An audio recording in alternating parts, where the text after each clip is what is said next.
laawolkisal ko laawol peewal e ɓantal. أعوذ بالله من الشيطان الرجيم. سورة ياسين مكية. بسم الله الرحمن الرحيم. ياسين والقرآن الحكيم إنك لمن المرسلين على صراط مستقيم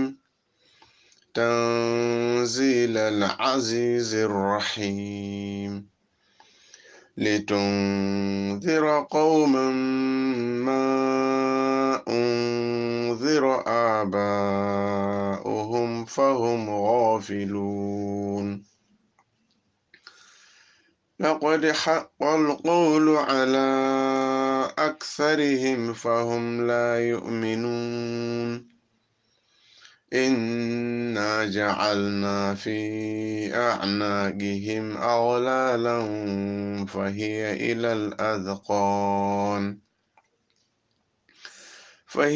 إلى الأذقان فهم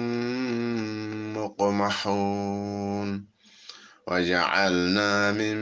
بين أيديهم سدا ومن خلفهم سدا فأغشيناهم فهم لا يبصرون. وسواء عليهم أأنذرتهم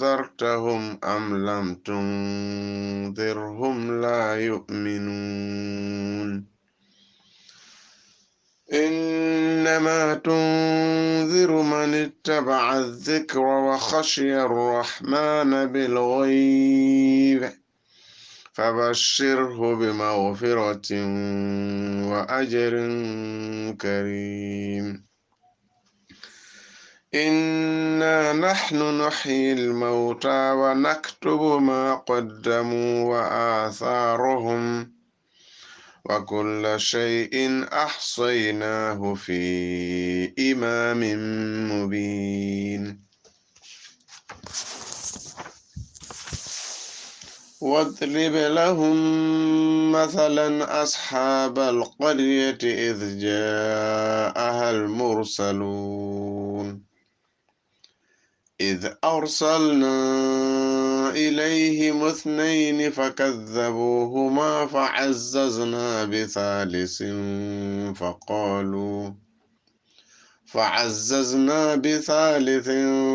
فقالوا إنا إليكم مرسلون. قالوا ما أنتم إلا بشر مثلنا وما أنزل الرحمن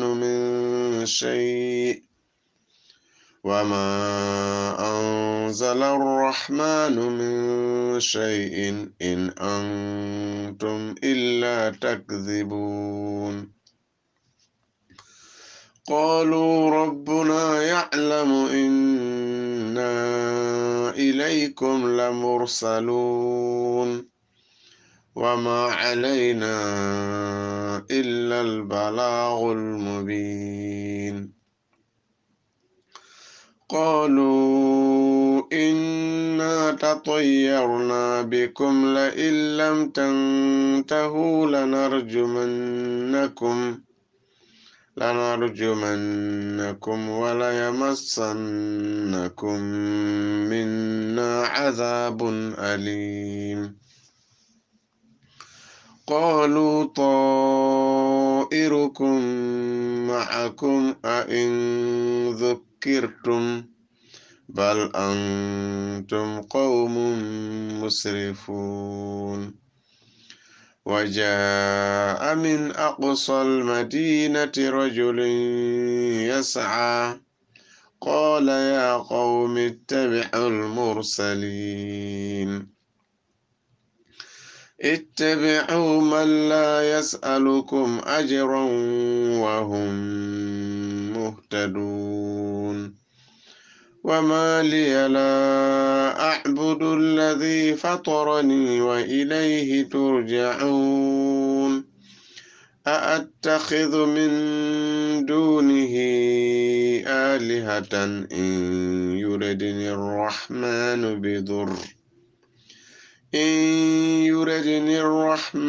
بضر لا تغن عني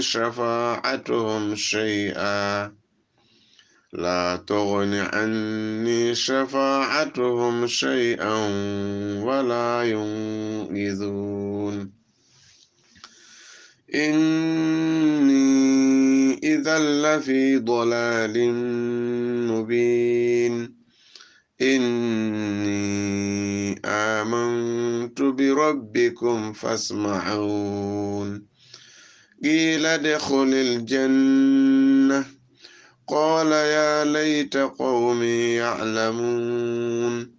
بما غفر لي ربي وجعلني من المكرمين.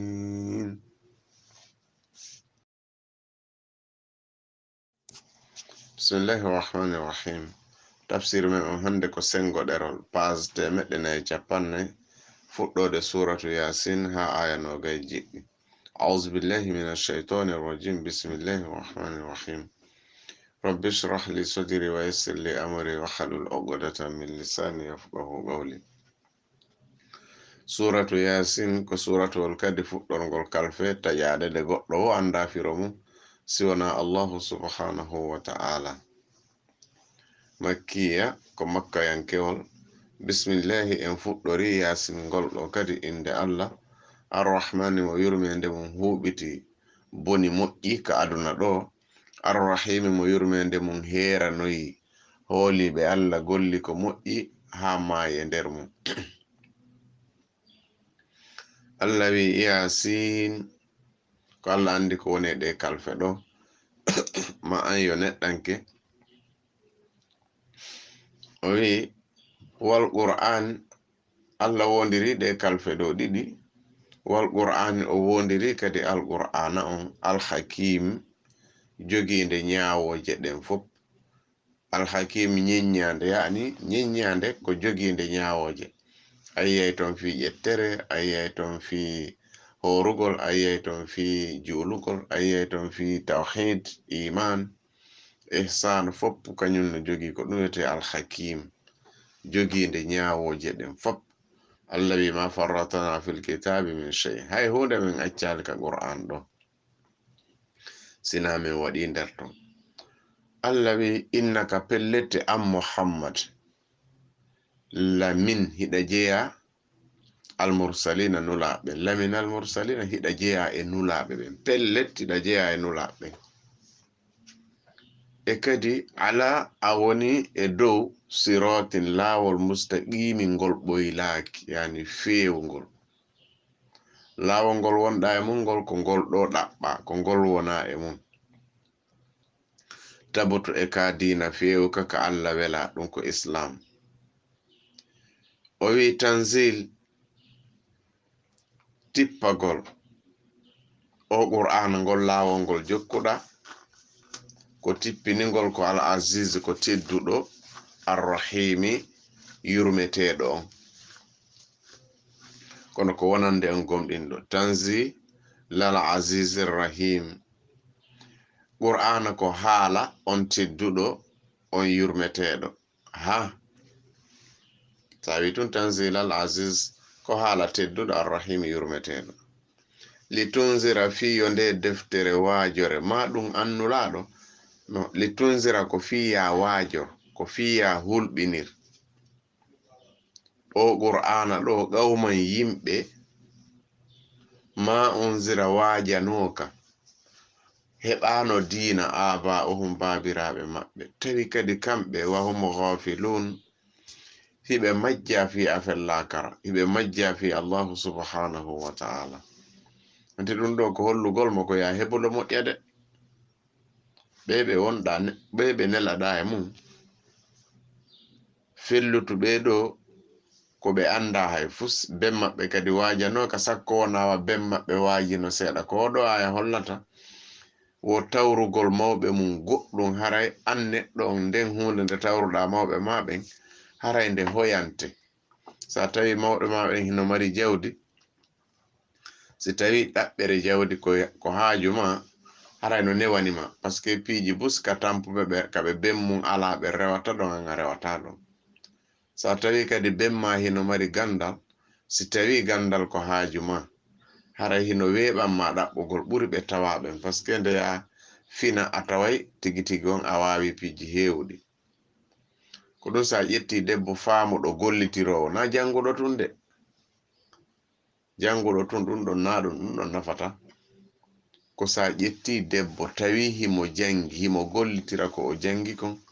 ɓiɓɓe maɓen fo ɗo yoɓe yahude jande taway ko ɓuri himmude kon fo ɓe wawi salligade, ɓe wawi lotade longal, ɓe wawi jolude. si ɓe iili ɓe andi kon no ɓe wi'ata, si ɓe ñamay, si ɓe waloto, si ɓe joɗoto, kala ko piihoy koye fof ara ɓe jangi ha ɓe woni janguɓe, si ɓe yaha non jande. kono nun Allah wi ay ɓe hukkodirta ɗo ɓe anda hay fo, so hay ben maɓɓe wajano ka sakko ɓe wajoɓe. kadi ɓe no welsidi ha feƴƴiti. Allah non wi laqad haqqal qawlu, pelletti konngol lette wajibinoke, waɗɗinoke, windanoma gaynama, ala aktharihim ko ɓuri hewde e maɓɓe, ɓe mayunoɓe fop hara tubali, ɓeɗo konngol lette wajibike e hoore mum heddo se Allah yafanoytoɓe. kono ko innal lazina kafaru wa matu wa hum kuffarun falam yakunillahu liyaghfira lahum. Allah wi kala wonɗo kefere o maayi e kefere yaga Allah yawtantama. bo wayno sunnoyde mo seeɗa ila masha Allah. Allah wi andi busino sikka haray tigi tigi on adunulaɗo arde ɓen ɗon aray ko ni accitirte accitirtaki ni. woɓɓe no wiya ɓay ko yimɓe fatara kala maayiɗo e hoore kefera yaga hara lette wajibike e hoore makko. hara on ɗon ko lette taganano heddo no si Allah dandoyaymo, ma si Allah waɗanoyaymo tun sadaka, ani waɗanoyaymo kado. ko ɗum Allah wi en e suratu Ali Imran mi sikki, wa kuntum ala shafa hufratin minan nari fa anqadhakum minha. adunulaɗo no leede hari koye sera ngay ka yiite wonɗen, kono Allah sorti en yani en unoytono ka yiite. ɗum holli jaka he joɗagol tuwe mi anda nafata. Allah wi en kadi jiti on ɗon aya kadi hasimi andi toye hollugol wondema. o wi kadi suratul Isra, laqad khasira allazina qatalu awladahum safahan bighayri ilmi. o wi en ba perdi ɓen warnoɓe ɓiɓɓe mum ko alda e gandal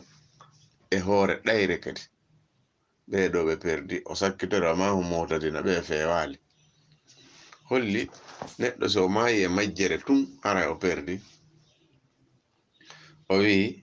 laqad haqqal qawlu ala aktharihim fahum la yu'minun, ko ɓuri hewde ɓe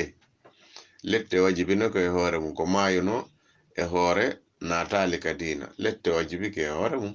par ce que ɓe gomɗinali ha ɓe maayi. inna ja'alna menen min waɗi, sa fala wiya kadi min waɗoyey. inna ja'alna menen min waɗi fi anaqihim ka daɗe maɓɓe, ala onugu ko dande fi anaqihim ka daɗe maɓɓe, aghlalan kolomboje wano be'i bonɗiɗi ma na'i bonɗiɗi ɗe jalle ma leɗɗe waɗeteɗe ɗon fiwata ɗi natuka kowle. ɗuma non mo ko ba callirano ma ɗuma mo dande mum huɓi. wahiya tawete ɗen kolomboje ɗen callule ilal azqani faade ka baga kenkeje. zaɓanum ko baga kenkewal, ko jama mum onni ilal azqani, kaware nden fuɗi ɗon ko ɗum wiyete zagani ha ka nowru ngal jiyal ɗon. fahum muqmahun, hiɓe calla tigi tigi on. fahum muqmahun, ko ɓe callaɓe,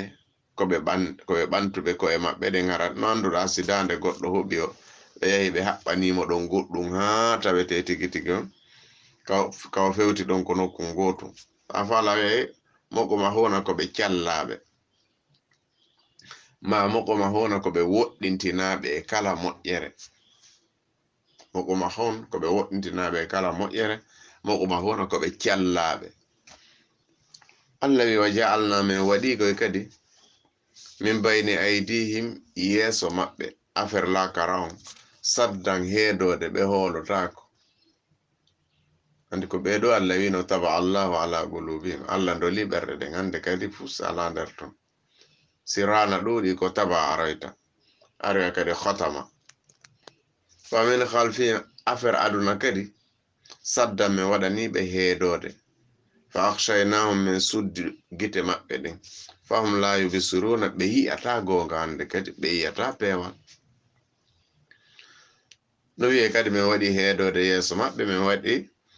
yani hedode ba mabbe be yiltitota ko hande kadi be yi'ata gonga hande kadi be yimbe hino wodi on be Allah wi no en gasoratan ami akabira mujrimiha moko babe bombe sare nde burbe bonde sare nde hibe buri jogade fo duubi be buri fo boylade enen wiyen ɗum kapolal ko kikala kannas nde haaju goɗɗo no bona ko no ko ange makko yidata o wi ɓe yiyata hande kadi gonga ko ɓeeɗo Allah wino e summum bukumum amoyum fam la yarji'un ko gotum e ɗum ɗo Allah wi wa sawa'un alayhim ɓe yimɓe ɓe mi haalan ma fimum hiɗa ari waajagol tawi tigi tigon ben maɓɓe waajanoka kamɓe kadi ko ɓe welsindiɓe bussi ko huɗano ɗum tigi tigon lette windanoma ko yahay ɗum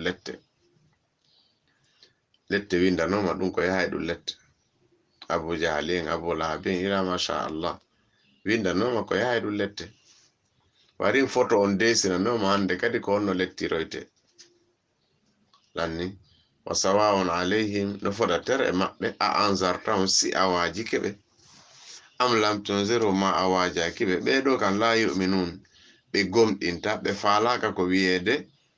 gomɗiɓe ko ɓeɗo foppu no warano nyande badir kala lintanoɓe ɗo ɓen fof ko badiri wara ko ɗon de nyande fi maɓɓe boni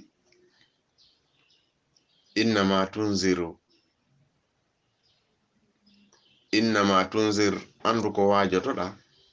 man ittaba dhikra ko on jokkuɗo tigi tigi o qur'ana o na Abubakar Umar Usman ɓe sahaba ɓe ko ɓeɗo wajotoɗa ana ya heɓu ko hewnoɗa ka abasa ɓe haɓɓite a wajoto heferɓe julɓe no jooɗi goɗɗi no huma hir sak ya dogode ɗaɓɓitoya goɗɗi ha Allah filimo o wi e kadi ko wajotoɗa wa khashiya arrahmanu ko on hulowo Allah bil ghaibi ka ɓernde makko bil ghaibi si kanko tummo wirni bil ghaibi yimɓe ɓe yi'atamo ka ɓernde makko tamo huli Allah na o nafigijo sifa on ɗon fa bashirhu yeto mo si tawi o imanu mo o mari o wondi e makko ha o mayidi e makko e golle moƴƴe weltinirmo bi maghfiratin yafanede bakkato ka aduna ɗo wa ajrin karimin e joddi kadi tiddundi ɗum ko aljanna jannatul ma'awa ma jannatul firdaus Allah wi inna nahnu nuhyil mauta ko menen immintinata mayɓen fi darngal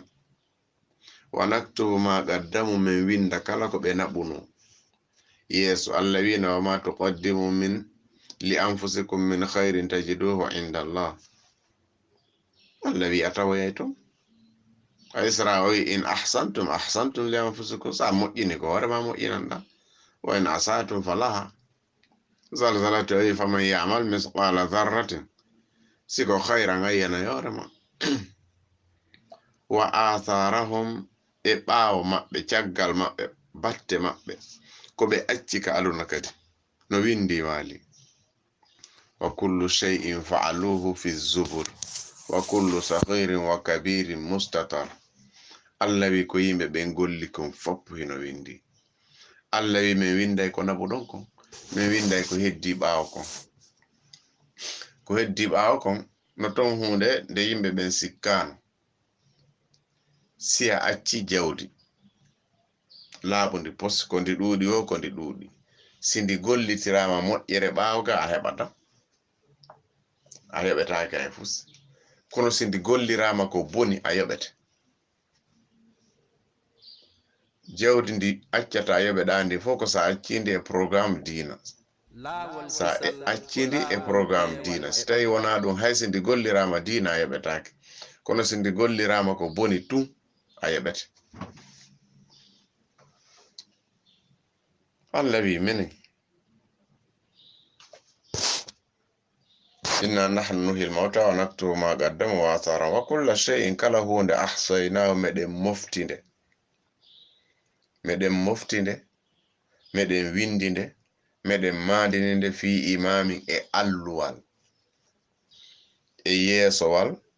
mo binin ɓangungal fi imamin mo bini meɗen windi ɗum e alluwal laaɓungal pos kalawel mahfuz. Allah wi wadribu lahum waɗani ɓe yimɓe makka kadi ma ɓe yimɓe konakiri ɗo ma ɓe yimɓe gabon ɗo ma ɓe yimɓe ɓay joni fof hande kadi woni tande wotere internet ton waɗi yimɓe ɓen e salon goto ɗum ɗo kadi ko ni'matu min ni'amillahi subhanahu wa ta'ala kono ko in fa'alta ma radiyal ilahu fiha ko sa waɗi ko Allah wela kon nder ton wa illa si wona ɗum niqmatun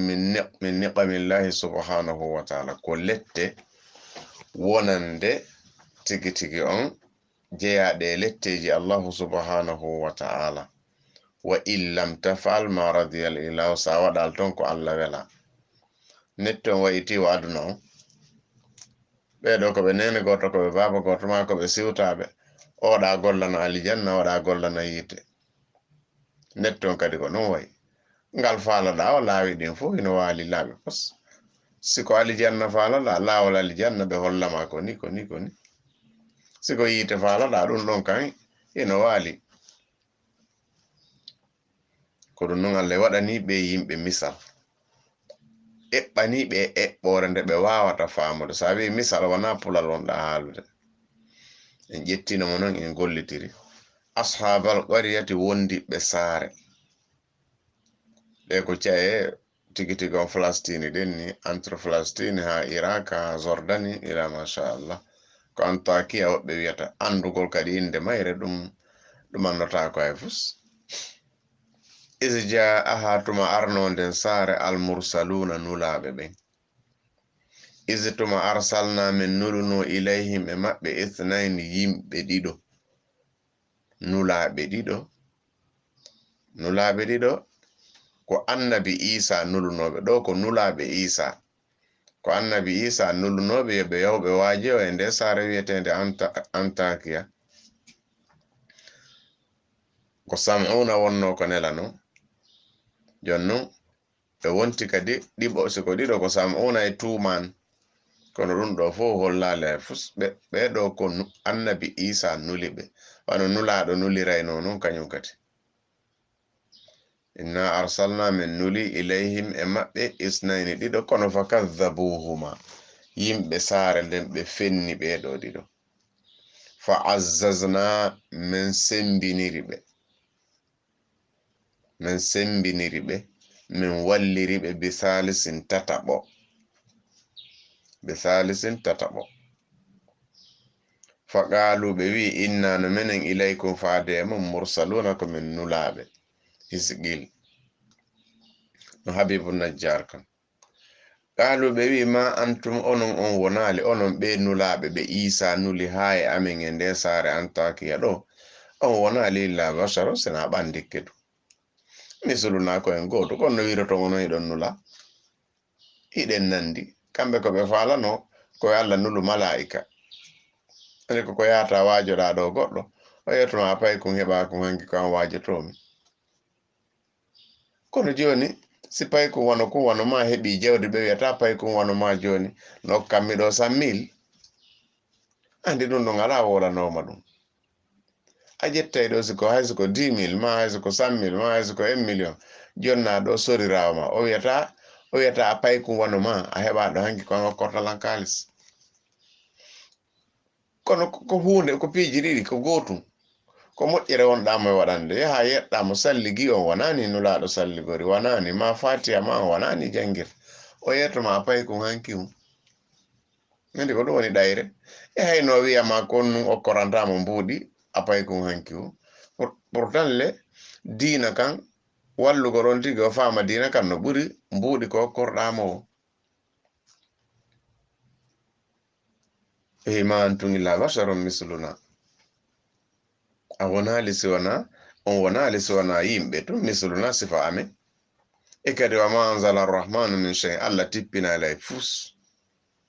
fusse allah tippinali kere ko nulaɓe ma anzala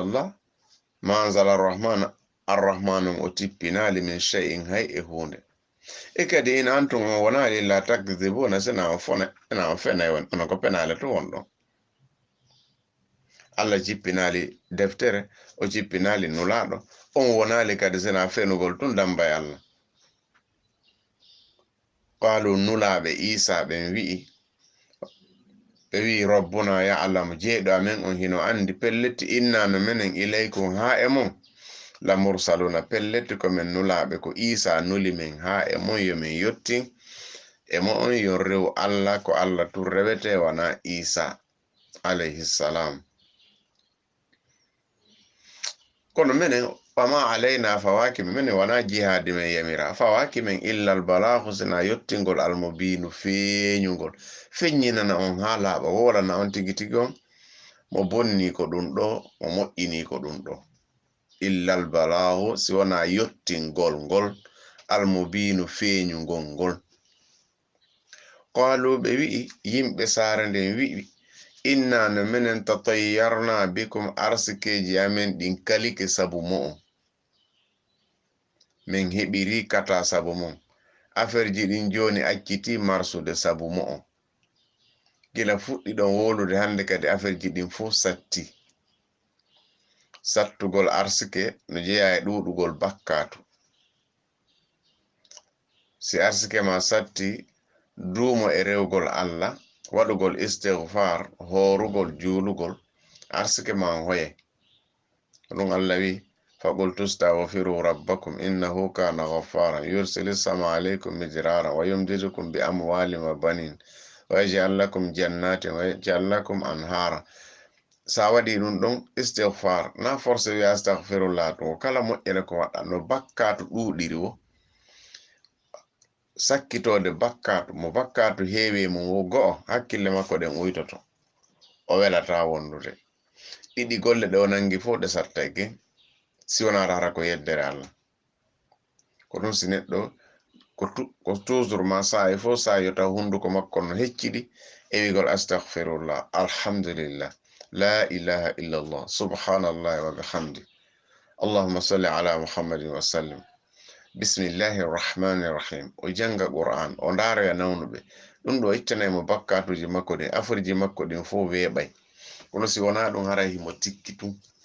himo sicci tun himo moni tan ɓeɗo kadi ɓe wi inna tatayyarna ko andi gila arɗon fuɗɗi ɗon wajade tigi tigi on saara nden satti kono la illam tantahu si on accali ɗi wajoji mon wiigol menen ko sama kala men jokki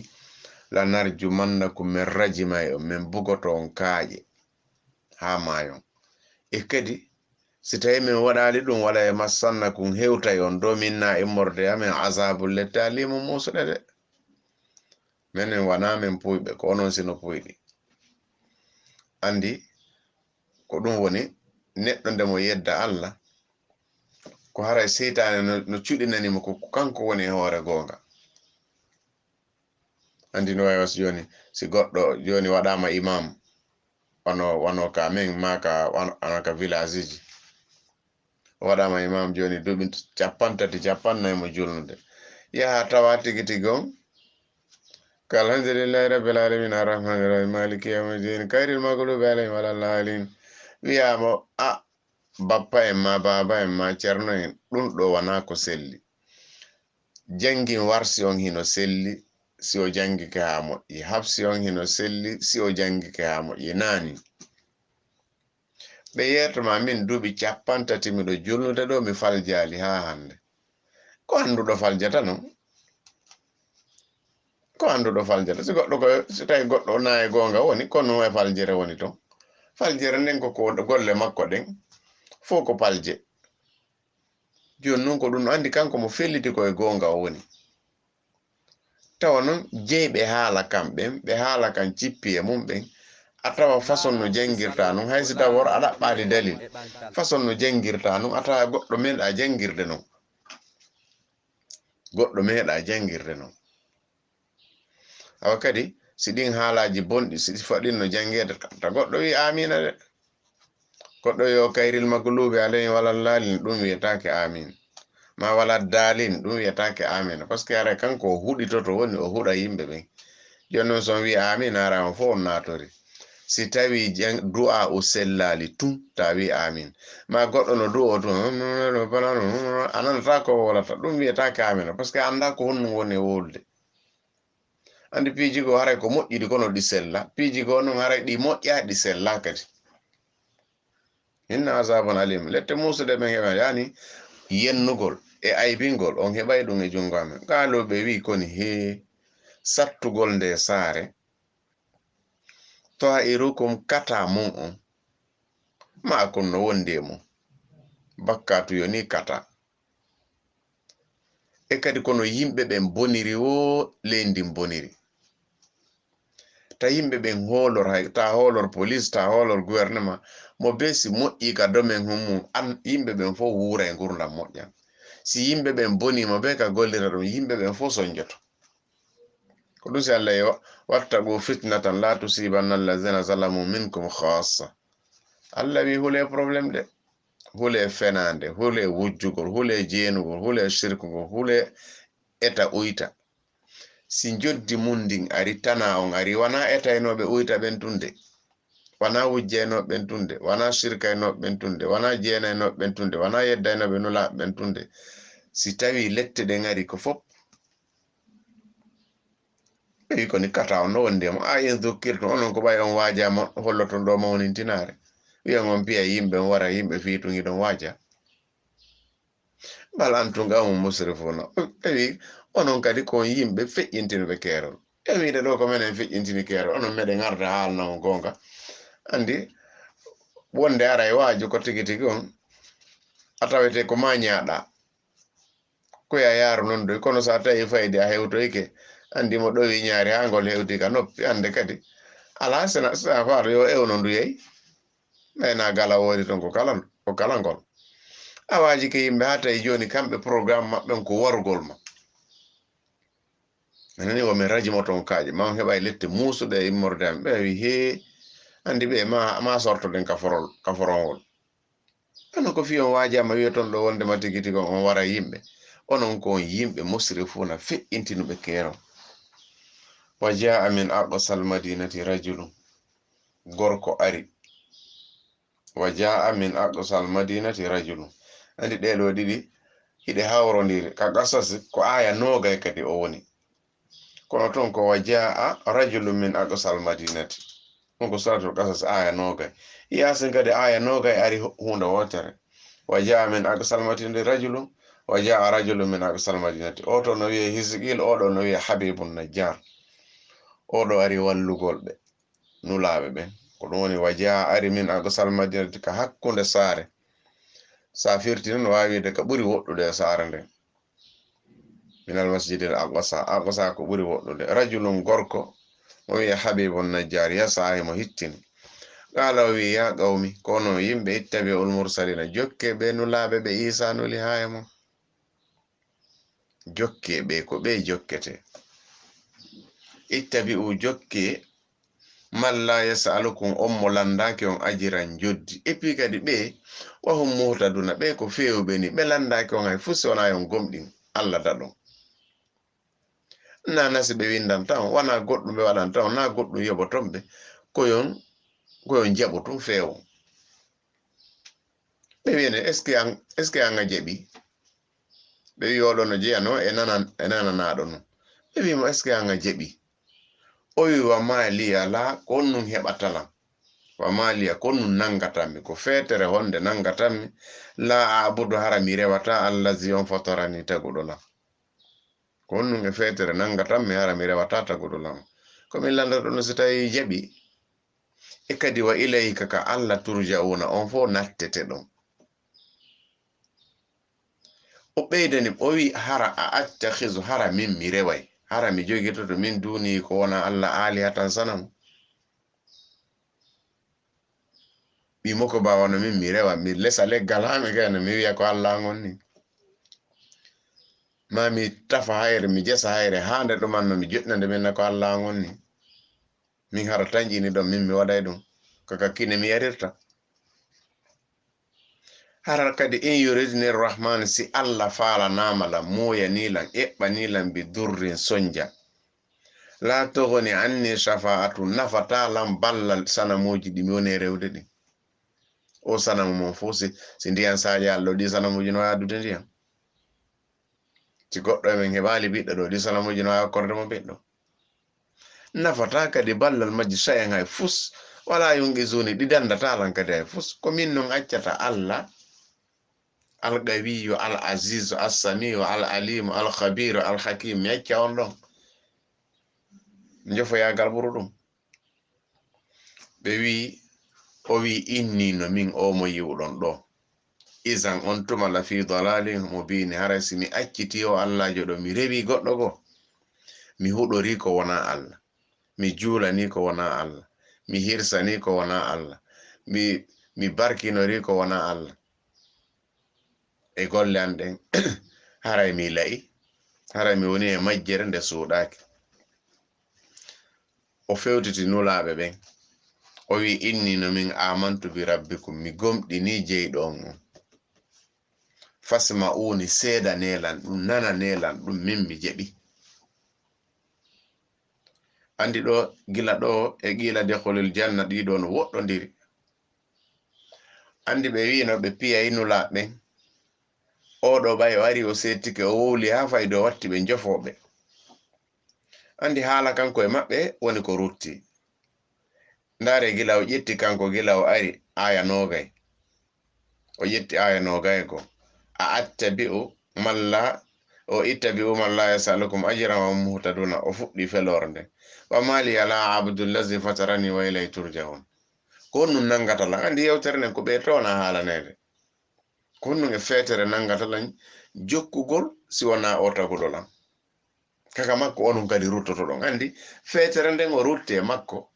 kono rutta gongol o rutti e maɓɓe holli ko kamɓe wona yewtede o wi attakhidhu min duni alihatan in yuridni rahmanu bi durrin la tughni anni shafa'atuhum shay'an wala yunqizuni hara komi feetuɗo min waɗay ɗum kono ko kamɓe wona haalanede inni isan la fi dalalin mubin haray onon tigi so waɗi ɗum koye majjere won ɗon yani min haray mi woni e majjere ɓangude min non inni amantu bi rabbikum fasma'uni onon ɗo fo seede min nane komi haalata on ko ɓe nangi o ɓe piyimo ha tetekkidi yaltiri ka hakkunde koyɗe avant o mayde andi Allah wino en inna allazina qalu rabbuna Allah summa istaqamu tatanazzalu alayhim almalaikatu alla takhafu wala tahzanu ɓay on ɗon en feƴƴino ko délégation malaika ari aɗo wonki makko kin soorede qila wi'a udkhulil janna nato aljanna yani o jonna carte aljanna makko on parce que an a jingani Allah wana bemma jinganɗa wana kawuma wana bappa ma wana ceerno ma ko gonga ton jingante ta jingan bemma ɓeyimo yo nato aljanna kono tawi kanko ɗo yo wonki makko kin sorte hayin ko yimɓe makko ɓen mapinimo kalo wi ya layta qawmi ya'lamun hara ɓe yimɓe anno anduno ya layta qawmi ya'lamun hara ɓe yimɓe an hino wajitotono hino gomɗinayno ɓe anda be ma ghafara li rabbi ko honɗum waɗi ha jeeɗan hafranlam ma ɓe anda nde tampere nde ɓe yirinmi ɗo min mi yafanama andi hande kadi warugol on ɗonnu ɗum ɗo haray yiltayno tampuɓe busi kon he sa jokki ka dina he sa heɓay ko Habibun Najjar heɓi jon nun o wi kanko hara ɗo ɓe yimɓe no andayno sakkitode moƴƴere nde o heɓi nde ta goɗɗo noon yahuɗo e saare wona yennugol mawɓe wi min kadi koɓe piyan ha ɓe waralan mi heɓa ko Habibun Najjar heɓuno non a gollitira e hakkille maɗe en yiɗo o yennali ay goto ko hoore makko o yenni joni hande kadi ɓe yafami ɗum ko kamɓe kono o walanali ɓe haalaji ɗin direct koye hoore makko o yeɗɗi kono andi ɓe wi'e ko pullo windi fo pullo jangay inna kadi ko ƴolƴal eɓɓi o ƴolƴala kañum aray no andi laawolkisal ko laawol peewal bima ghafara li rabbi ko honno waɗi ha jeeɗo lamo yafanimo ko al iman gomɗinal makko ngal e daragol kadi tambito dina Allah kan wa ja'alani o waɗilam minal mukramina jeyaɓe e natoyoɓe aljanna e joddi sabu honno seedagol ala reweteɗo e gonga si wona Allah ko ɗum ɗo tun naɓi mo goɗɗo naata dina hande o ware hande délégation malaika jippo wiya non tigi tigi on an on Allah weltane kema heno karta aljanna ma on ta hulo e fus naata hande maya hande en andi ko hibino sifa ɗum ɗo kadi ko yimɓe Musa alayhi salam ndureɓɓe ɓe naati dina nden ñande lamɗon hendi fempuɓe fof wari ɓe jeeya yimɓe aljanna ɓe naati dina ɓe gollala e fus si wona al imanu billah wi tum ashhadu an la ilaha illallah wa anna Musa rasulallah version go anna Musa wa Haruna rasulallah ko ɓe nulaɓe ɗiɗo Allah subhanahu wa ta'ala ɗo woni darsu men on ɗiɗom si kara fillita gongol hino rondi ko ɗumanni ilitoto kadi yawnen ndaaren siko 5 minutes kono ɗuɗiri e jaka o wi Yasin ko Allah andi ko woni ɗeɗo wal qur'anil hakim o wondiri o qur'ana tedduɗo innaka laminal mursalin an hiɗa jeeya e nulaɓe ala siratul mustaqim a woni laawol fewgol tanzil al aziz rahim ko haala Allah tedduɗo yurmeteɗo litunzira ko fiya wajorde gawman yimɓe ma unzira wajanoka abahum bawira e maɓɓe ko adi e kadi fawmo wafiluna ko ɓe puyɓe ko ɓe welsindiɓe kadi haqqal qawlu kongol lette wajibike ala aktharin ko ɓuri hewde e maɓɓe famu kamɓe la yu'minuna ɓe gomɗina ko sabu ɗum sabu ɓe gomɗina inna ja'alna min waɗima min waɗoye fi anaqihim ka daɗe maɓɓe aghlalan kolomboje fahiya tawa ɗen ilal azqani no juggi ka daɗe maɓɓe fawon kamɓe mogguma hona ko ɓe ngalliniɓe ma ko ɓe callaɓe ma ko ɓe woɗɗitiɓe yurmede Allah wa ja'alna min waɗi min bayni aydin yeeso maɓɓe affaire lakara am saddan heedode ɓe mijotota ko fi l'akhira amin khalfin ɓaawa maɓɓe kadi ma caggal maɓɓe ma ka ɓe woni ɗon saddan heedode fi affaire la aduna kadi ko kala ɗum ɓe woni puyɓe tun jofoɓe tun ɗayɓe tun fa akhshaynahum min suddiɓe fahum kamɓe la yubsiruna ɓe yiyata peewal ngal wa sawa'un alayhim fotatere maɓɓe a anzartum sa wajiɓe am lan tunziru ma wajaki ɓe la yu'minuna ɓe gomɗintade innama tunziru andu ko wajotoɗa ko man ittaba dhikra ko julɓe ɓen ko jokkuɓe waajo ngon wa khashiya arrahman hara ɓe hula Allah kadi ɓe lo haybi ka gundo ka ɓernde fa bashiru weltinir on ɗon bi maghfiratin no wodani mo yaafaye wa ajirin karimin ali janna tedduɗo yani joddi teddudi inna nahnu nuhyil mawta ko menen woni ko immintinata mayɓe ɓe wa naktubu min windama qaddamo ko ɓe golluno fiyo ɓe hetto e lakara wa atharahum e ko ɓe gollunoɓe acci aduna wa kulla shay'in kala hunde ahsaynahu meɗen moftinde meɗen windinde meɗen mandininde fi imamin mubinin e alluwal ɓangungal wadribu lahum waɗani ɓe yimɓe ɗo kadi masalan eɓɓore misal ashabal qaryati yimɓe saare isi jaa tuma arno yimɓe saare nden almursaluna nulaɓɓe isa arsalna tuma min nuluno ilayhim e maɓɓe isnani yimɓe ɗiɗo fa kazzabuhuma ɓe fenni ɓen ɗiɗo fa azzazna min tiɗiniriɓe bisalisin tataɓo faqalu ɓe wi inna no minen ilaykum faademo mursaluna ko min nulaɓe qalu ɓe wi ma antum on wonali illa basharun sena bandike misluna sifa amin wama on hana arde haalana men goɗɗum wama anzala arrahman Allah cippinali min shay'in hay e hunde e moɗon in antum wonali illa takdibuna sena koye penale won ɗon qalu ɓe wi rabbuna jeeɗo men on le ya'lamu himo andi inna no minen ilaykum ha e mom la mursaluna pelliti ko isa neli min ha e mum wama alayna fawaki men le illa albalagh sina yotti gongol almubinu ɓangugol ngol qalu ɓe wi inna tatayyarna bikum minen min heeɓi kata sabu mum leydi satti sabu mum la in lam tantahu son haɗitaki son accali ɗo narjumannakum min rajimoto min bugoto on kaaƴe ha mayo e pi kadi son accali wala e massannakum simin bugaki on kaaƴe min pelletti mi may on minna e morde amen azabun alim lette musuɗe qalu nulaɓe isa ɓen wi koni ta'irukum kata mon umma kun no wondi e mum a in zukkirtum onon ko ɓay on wajama wiyaton on heɓi kata bal accuga antum onon qawmum ko on yimɓe musrifuna yawtimɓe keerol wa jaa ari min agasal madinati ka immorde ka hakkunde saare ma ka ɓuri woɗɗude saare nde rajulun gorko mo wiya habibun najjar yasahi mo hittini qala o wiya qawmi ittabi'ul mursalin e yimɓe jokke ɓe nulaɓe ittabi'u jokke malla yasalukum on mo landaki on ajiran joddi e pi kadi wahum ɓe nulaɓe muhtaduna ko fewɓe ɓe landimo est ce que an hiɗa gomɗini ɓe o wi wa maliya konno heɓata lan la abudu harami mi rewata harami gomɗinta allazi on fatarani tagoɗo lan hari mi laatake e hunde wa ilayhi koni ka kam makko turja'una ruttete ɗon a attakhizu haramin mi jogete to min dunihi ko woori allah alihatan sanam in yuridni rrahmanu hara si allah falanama lan be durrin sonja la togni anni duncantalan itta nafatalan shafa'atum ballal majji shayanga e hunde wala yunqizuni ɗi dandatalan kadi ay fus inni no min isan simi jokki o sanamu mi acci allah lafi dalali mubin harami woni majjere bangude inni no min amantu bi rabbikum mi gomɗini jeyɗon on onon ɓe nulaɓe tato ma onon ɓe yimɓe nde saare mi gomɗini jeyɗon on fasma uni on foppo seyditanellan ɗum ɓe piimo ha o maayi ha te tekkini yaltiri ka hakkunde koyɗe ɗo yo wonki ken sortede délégation malaika on wimo qila wiya udkhulil janna habibun najjar annato aljanna wala wiya layta qawmi ya'lamun hara ɓe yimɓe an hino anduno bima ghafara li rabbi ko hafrani lan jeeɗo non wajalani o waɗi laminal mukramina jeeyaɗo e teddinaɓe yo allah waɗen teddinaɓe allah waɗu sakkitode gurdam men ɗan hara ko al imanu wal amalu salih o waɗa en yimɓe natoyoɓe jannatul firdausil ala yo allah dandu en probléme ji aduna e lahira o hokka en moƴƴereji aduna e lahira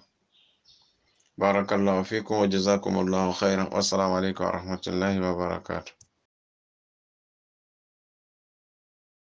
laawol kisal ko laawol peewal e ɓantal